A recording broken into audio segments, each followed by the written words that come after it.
नमस्ते बच्चों, आप सबका स्वागत है आपकी अपनी गणित की कक्षा में। आज हम पढ़ेंगे आपका चैप्टर प्रायिकता। आइए कुछ और प्रश्न करें। अब तक आपने पढ़ा प्रायिकता में कि किस तरह से हम किसी भी घटना की प्रायिकता ज्ञात करते हैं। आज कुछ और प्रश्न आपके सामने लेके पहला उदाहरण, एक खेल में घूमने वाले एक तीर के विराम बिंदु 1 से 8 में से एक संख्या है और सभी संख्याओं की संभावनाएं समान हैं। क्या प्रायिकता है कि वह बिंदु 8 होगा या विषम संख्या, 2 से अधिक और 9 से कम। ये अलग अलग 4 इसमें प्रश्न दिए गए। तो यहाँ कुल संभावित परिणाम कितने हैं? 1 2 3 4 5 6 7 8। अनुकूल परिणाम जो भी हमें ज्ञात करना है, जैसे पहले क्या है, हमें बताना है कि वह बिंदु होगा 8। तो 8 यहाँ कितनी बार आया? एक ही बार आया, इसलिए प्रायिकता होगी 1/8। विषम संख्या जैसा कि आप जानते हैं 1 3 5 7 सभी विषम हैं। तो 1 3 5 7 कितनी हो गई? 4 संख्याएं। तो इसकी प्रायिकता 4/8 यानी 1/2। तीसरा है एक 2 से अधिक संख्या। 2 से अधिक कौन है? 3 4 5 6 7 8 सभी 2 से अधिक हैं। तो कितनी संख्याएं होगी ये? 1 2 3 4 5 6। तो 6 अनुकूल परिणाम हुए। इसकी प्रायिकता होगी 6/8 यानी कि जिसे हम सरलतम रूप में 3/4 भी लिख सकते हैं। फिर है 9 से कम। 9 से कम तो सभी हैं, तो सबके सब अनुकूल परिणाम में आ जाएगा। तो 8/8 यानी कि पूरा 1। इस प्रकार आप प्रायिकता ज्ञात करते हैं। आइए उदाहरण 2। एक डिब्बे में 144 बॉल पेन है, जिनमें से 20 खराब है, बाकी सही है। नूरी एक पेन खरीदेगी तो वह सही है, किंतु पेन नहीं खरीदेगी यदि वह खराब है। दुकानदार ने एक पेन यादृच्छिक निकाला और उसे दिया। ये टेक्निकल लैंग्वेज होती है, यादृच्छिक निकाला कि बिना किसी देखे भाले या जानबूझकर ऐसा नहीं किया, बस रैंडमली निकाल लिया। तो क्या प्रायिकता है कि वह इसे खरीदेगी? अब कुल संभावित परिणाम है 144। अनुकूल परिणाम सही बॉल पेन जो उसने खरीदना है वो कितने हैं? 20 के अलावा 20 खराब हैं, 20 माइनस कर दीजिए तो बच कितना गया? 124। तो उसे खरीदने की जो हुई प्रायिकता वो कितनी होगी? 124/144। और नहीं खरीदेगी कब? जब वो खराब होगा, यानी कि 20/144। बस ऐसे आराम से आप कर सकते हैं। या इनमें से किसी एक उत्तर को निकालने के बाद उसे एक में से माइनस करेंगे तब भी वही उत्तर आता है। सरलतम रूप में लिखने का अभ्यास कीजिए। तीसरा सवाल, एक थैले में 3 लाल गेंद 5 काली गेंद है, तो 5 और 3 कुल कितनी हो गई? 8। तो कुल संभावित परिणाम 8। लाल गेंद की प्रायिकता ज्ञात कीजिए। लाल गेंद कितनी है? 3। तो प्रायिकता होगी 3/8। काली गेंद की प्रायिकता 5 है, तो 5/8। जो टोटल है कुल संभावित परिणाम वो हमेशा आपका नीचे आता है, ध्यान रखिएगा। ना लाल ना काली, ना लाल ना काली, इसका मतलब ऐसी तो कोई गेंद है ही नहीं। तो इसकी प्रायिकता क्या होगी? 0, यानी कि 0/8 लिखें या सीधा 0। काली गेंद नहीं, इसे आप दो तरह से कर सकते हैं। काली गेंद की प्रायिकता देखें कितनी है? 5/8। तो एक में से 5/8 घटा दें, या यहाँ से भी देख सकते हैं कि 5 काली गेंद है, इनको नहीं लेना, तो इन्हें छोड़कर बाकी जो बची वो 3 बची।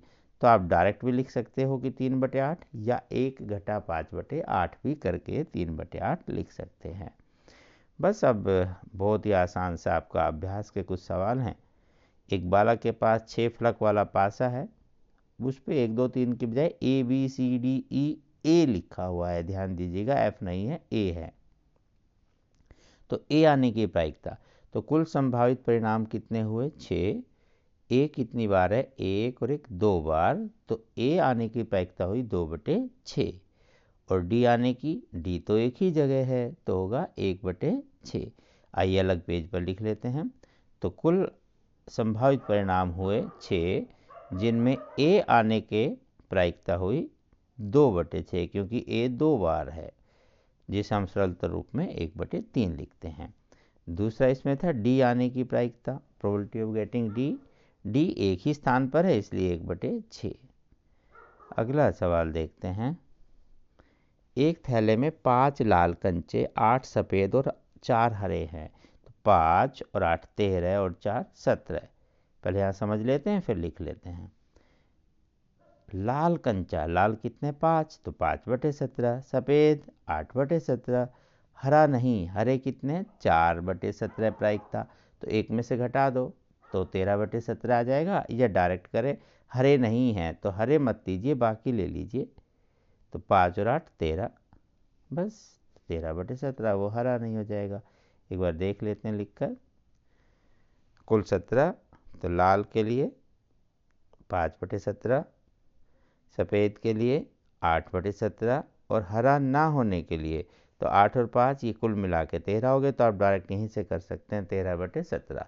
या हम लिखते 1 घटा और फिर घटाते हरे वाली संख्या जो भी थी वो माइनस कर देते, ऐसा भी कर सकते हैं। ठीक है, आइए एक बार फिर से वापस पढ़ें। सवाल अगला कौन सा है। एक पुस्तक में 1 से 90 तक पृष्ठ हैं। यदि एक पृष्ठ खोला जाता है तो प्रायिकता ज्ञात कीजिए कि पृष्ठ पर होगी 2 अंकों की संख्या। तो कुल संभावित परिणाम कितने हो गए 1 से 90 तक 90। अब वो हमेशा आपको नीचे लिखना है। 2 अंकों की संख्या ढूंढें। तो 2 अंकों की संख्या 10 से आरंभ होगी और 90 तक चलेगी। इसमें कई बार आप गिनने में गलती कर देते हैं कि 90 घटा 10 बराबर 80 लिखें, ये गलत हो जाता है।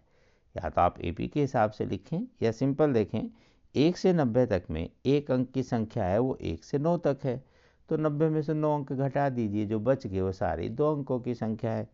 इस प्रकार आप गलतियों से बच सकते हैं। आइए देखें। तो कुल संभावित परिणाम 1 से 90 तक 90 हो गए। फिर 2 अंकों की संख्या की प्रायिकता, 2 अंकों की संख्या हमने कहा 10 11 12 13 ये 90 तक होंगे। तो घटाते समय ध्यान रखें 90 माइनस 10 करेंगे तो 80 लिखना गलत हो जाएगा, क्योंकि यहाँ ये भी शामिल है। हाँ, 1 से 9 तक की जो संख्या है वो घटा दें तो 90 माइनस 9 81 बच जाएगा और उत्तर हो जाएगा 81/90, जिसे आप सरलतम रूप में 9/10 लिखेंगे। फिर अगला सवाल था पूर्ण संख्या, पूर्ण वर्ग संख्या। पूर्ण वर्ग मतलब जैसे 1 का वर्ग 1, 2 का वर्ग 4, 3 का वर्ग 9, इस तरह से 9 का वर्ग 81, यहीं तक इसमें आएगा। तो संख्या ना भी देखें तो 1 से लेकर 9 तक का जो वर्ग है वो पूर्ण वर्ग संख्या होंगी। और यहाँ 10 का वर्ग तो 100 मिलेगा नहीं, क्योंकि 90 तक की संख्या है। तो ये 9 संख्या हो गई, यानी कि ये वाली 1 4 9, फिर उसके बाद 16 25 81, ये सब इन सबको गिनेंगे तो 9 ही होंगी। तो यहाँ गिनने में समय लगेगा, ढूंढने में। यहीं से करो 1 से लेकर 9 तक की गिनती हुई। तो 9/90 यानी कि 1/10, ये सिंपल उत्तर आ गया। बस 5 से विभाजित संख्या तो कौन सी होगी, जैसे 5 10 15 20, इस तरह से 90 तक सभी लिखो जो 5 से भाग हो रही है। उसे गिनने में समय ना लगे तो आप 90 को 5 से भाग करके देख लो कितनी संख्या होंगी। तो 90 डिवाइडेड बाई 5 कितना हो गया, 18 पंजे 90। तो 18 संख्याएँ आ गई। तो आप सीधा लिखेंगे 18/90 यानी कि 1/5। इस प्रकार सवालों को अच्छे से जल्दी से कर सकते हैं। अगला सवाल पढ़ते हैं। यहाँ कुछ लकड़ी के टुकड़े हैं, कुछ लोहे के टुकड़े, आप सवाल पढ़े। तो वहाँ पर दिया हुआ है जो लकड़ी के टुकड़े उनकी संख्या n और जो लोहे के टुकड़े हैं उनकी संख्या 5। अब एक छोटे सा उसने दिया हुआ है शर्त, और उसके बाद बताना है हमें कि लकड़ी के कितने टुकड़े हैं। तो कुल टुकड़े कितने हो गए n और n, 5 मतलब n जमा 5, 5 ये और n ये। सवाल में दिया हुआ है कि लकड़ी के टुकड़े की प्रायिकता बराबर है 3 गुना में लोहे के टुकड़े की प्रायिकता। प्रायिकता यानी कि पी, प्रोबेबिलिटी से हम प्रदर्शित कर सकते हैं। ये लकड़ी का टुकड़ा और ये लोहे का, ये 3 गुना है। तो लोहे के टुकड़े की प्रायिकता क्या होगी और लकड़ी की, यहाँ से लिख लीजिए। लकड़ी के टुकड़े की प्रायिकता होगी ये अनुकूल परिणाम n, संभावित परिणाम n+5, और इसकी कितनी होगी, वो हो जाएगी 5 और n+5, क्योंकि उसमें लकड़ी के जहाँ n थे तो लोहे के टुकड़े 5 हैं। बस, और ये दिया हुआ है कि ये 3 गुना है, तो यहाँ इसकी जगह इसका वैल्यू रखें, इसकी जगह इसकी प्रायिकता का मान रखें। n+5 से n+5 उड़ जाएगा, मतलब कट गया। तो सीधा n बराबर 3 गुना 5 15। ऐसे आराम से आप ये सभी सवाल कर सकते हैं।